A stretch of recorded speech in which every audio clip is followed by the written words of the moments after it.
Goodbye, iPad Pro.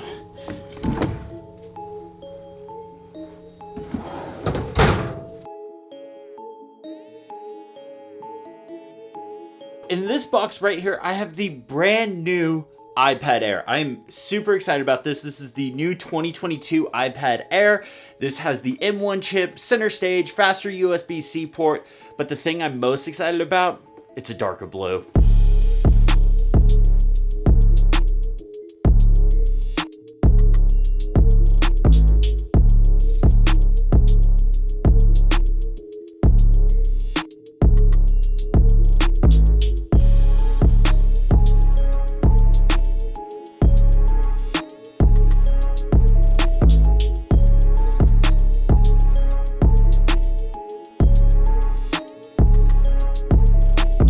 I am switching to the new iPad Air. I'm not sure if this is going to be a permanent switch or what, but I've been using it for about a day now and I'm really impressed. And I've been using a 12.9-inch iPad Pro, well, basically ever since the iPad Pro came out. There was about a week where I switched to the 11-inch when the 2018 ones came out, and then went right back to the 12.9-inch. But for that whole time, the iPad Pro has been my main and only computer. I'd done all my writing, work, admin tasks, and also all my creative projects. But now that I'm in a place where I'm using the Mac for video editing and the Mac for a lot of creative stuff, but the iPad for writing and admin tasks and just like day-to-day work and stuff like that, I have a clear split. The 12.9-inch can be a bit overkill because it's a really big tablet. It's really hard to hold, especially one-handed, but let alone like two-handed and interact with it. So it mostly just lives in the Magic Keyboard case. What I've been liking about the iPad Air is it's so much more lighter, especially compared to the 12.9-inch iPad Pro. I've been really liking this. I'm not here to say it's a permanent switch, but I am saying right now, I am gonna give it a full month of me working from the iPad Air. This is going to be my go-to iPad, and I'm going to be making these vlog style videos. All right, it's time to get to work. Time to use the iPad Air. Let's get going with the day.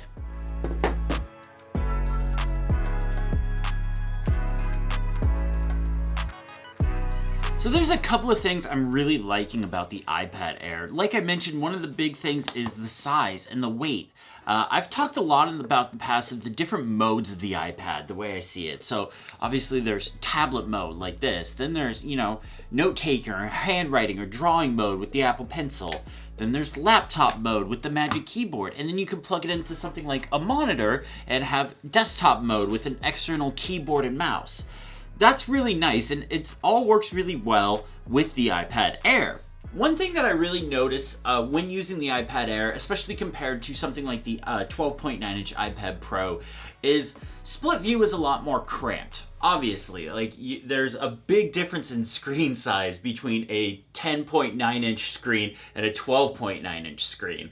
But it's not unusable. Some apps definitely work better on the bigger iPad when in split view, but it's not, terrible. This video is sponsored by Surfshark. Surfshark is a VPN service, and it's absolutely my favorite VPN service I've ever used. A lot of you that have watched this channel for a long time know I'm a former network admin, so I've used dozens of different VPN services, tried them out, put them through the ringer. I even built one myself that connected a whole bunch of stuff.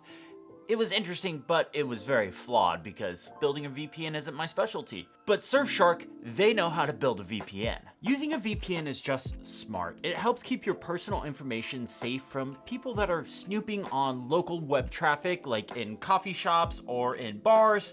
It's just a good thing to have when connecting to a public Wi-Fi network. With Surfshark, you get a fast and reliable VPN connections. When using Surfshark, there is also no device cap, so that means you can load it up on your phone, tablet, laptop, extra phone, extra tablet, extra laptop, computer, whatever you want. You can load it up on all those devices. There's also the ability to pick between a fast connection, so basically the server that's closest to you or that has the lowest level of latency right now, or you can connect to a different country so you can see what other streaming services have to offer. I highly recommend Surfshark. I'm going to put a link in the description below. If you check out that link, you can get 83% off and an extra 3 months for free by using that link. It's a fantastic deal. In fact, I pay for it myself. Just use code LOLLY at checkout. My thanks to Surfshark for sponsoring this video. So I've had access to this iPad Air for about 5 days now, and in that time, I've been really impressed with its performance. Nothing surprising at all. I mean, so it has the M1 chip, the same as the iPad Pro and Apple's, base laptop line and the Mac Mini, which we all know is a very good chip. Like, we all kind of gone bananas over it. But with that chip comes performance. This thing is smoking fast. I've chopped up some video on it. It worked great. I mean, I would totally feel comfortable editing short videos on this. My only issue, my only concern is I had some issues with LumaFusion at the second half of last year. I just had a bunch of issues, and that's what caused me to get my MacBook Pro and to move my video editing to that. So I would just want to make sure those bugs were fixed before I went in and started relying on this as my main video editing machine. M1 chip, 8 gigs of RAM, 256 gig of storage. Great there, great on performance, great on battery life. I really like it. Now, battery life has been fantastic. I've been getting mostly through my working day. I do plug in, kind of towards the end of the day, I need to plug in and charge up, but I am using it a lot. Could this be your main computer? Absolutely. I absolutely think it could, but it really comes down to what do you plan on doing? What do you want to do with it? Are you wanting to edit Hollywood movies? No, probably not. Are you wanting to sketch and maybe draw a comic book or something like that? Yeah, go for it. Overall, it's a solid machine. The thing that I want to see more of in the future from the iPad Air is better storage options. There's 64 gigs, which isn't great, but if you're keeping everything in the cloud, that's fine, I guess. But really the one I think most people should get is the 256 gig option. That's the maximum amount of storage it has.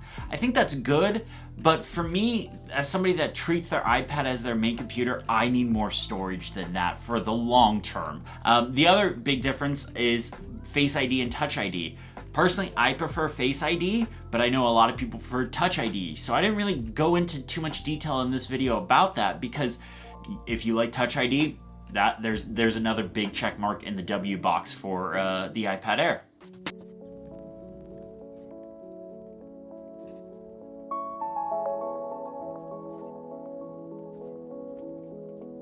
So one of my favorite things about using the iPad is the Apple Pencil. Now, I can't draw to save my life. I'm terrible at drawing. I'm not an artist in that way whatsoever. But I use it to journal. I use it to work out problems, to map out projects, things like that. And for me, this combo, the iPad Air and the Apple Pencil, work really well. But I can see for others that do a lot of drawing or art or sketching or whatever, that this may not be the best combo for them, because the iPad Pro has the Pro Motion. It has the high refresh rate display. So that means while you're drawing with the Apple Pencil, it's refreshing the display. It's double. This is 60 Hertz. The iPad Pro is 120 Hertz. So it's refreshing that display double the amount of times. So you're getting a much smoother drawing, lower latency, much smoother lines and stuff like that. Not that this is bad. This isn't bad by any stretch of the means, but I can see for an artist or somebody like that, they would definitely want Pro Motion, and that would be worth the extra money for them. For me and my needs, honestly, the 60 Hertz refresh rate of the iPad Air is fine, but I do like the 120 Hertz for smooth scrolling and going through the interface. It's a nice feature, but by no means is it a deal breaker. I'm just going to be working straight from the iPad today. So today on the agenda, I've got a lot of planning and prep. I also want to do a weekly review. For those that are familiar with GTD or getting things done, you'll know what that is. I just kind of want to go through my week, do a review of all the tasks that are in my task manager and calendar and things like that. I just haven't done one in a while. I have a few photos I need to edit.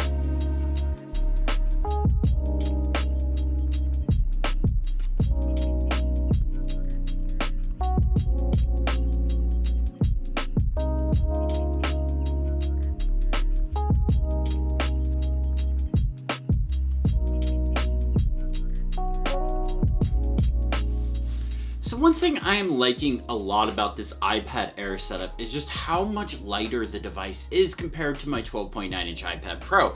I know I keep comparing this to that device, but as somebody that uses an iPad every day and I use the 12.9-inch iPad Pro, that's my frame of reference.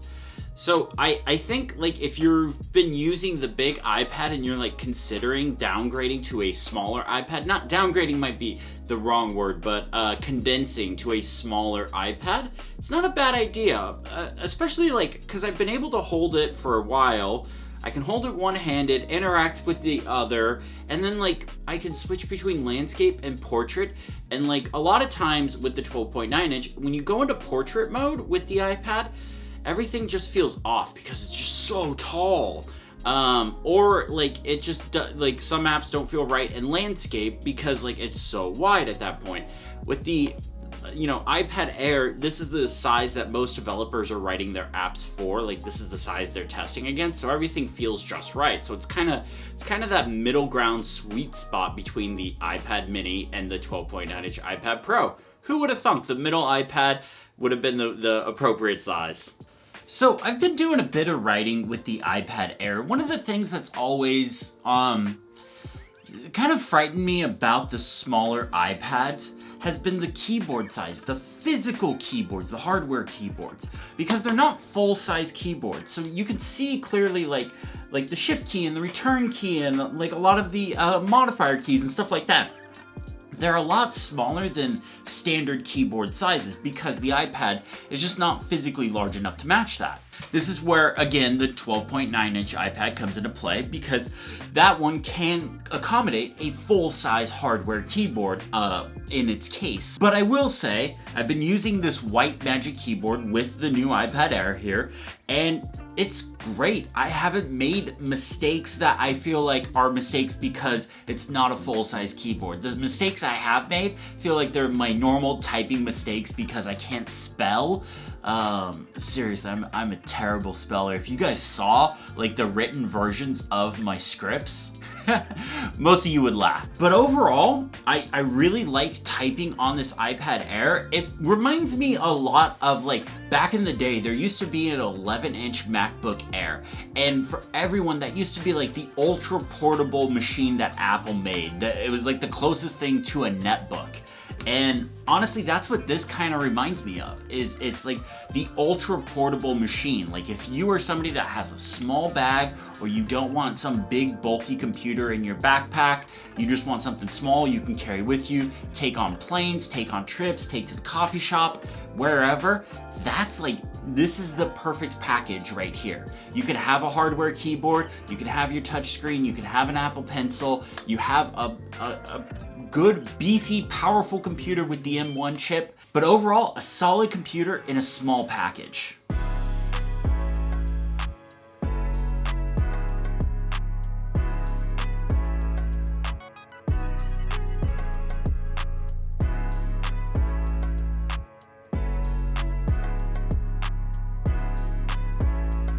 So that's it for this video. I'm gonna have a more traditional review of the iPad Air once I've had a bit more time with it, but I just didn't feel like I could slap the review label on this video just because I feel like there's still more to do with this device. So this is, I would say, first impressions, first look, how I've been working with the iPad Air kind of video. But be sure to subscribe if you're interested in more iPad Air content along with more iPad content.